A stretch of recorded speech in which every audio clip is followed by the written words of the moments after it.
චමියා කොහෙම යන්නේ? මට එපා වෙලා බන් තියෙන්නේ. ඇයි? මොකද කිව්සේ? මල පැනලා ආවේ බා.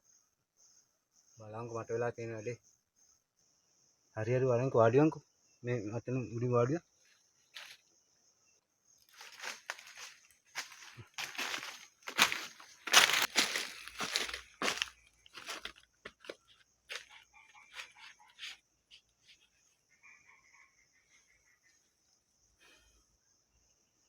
කේස් එක කියන්නේ බම් මගේ අර ගලුඩ කිතුල.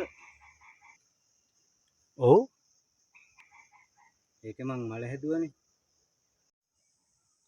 ඉතින් යුදේ යනකොට මුක්තිය උතුරනවා.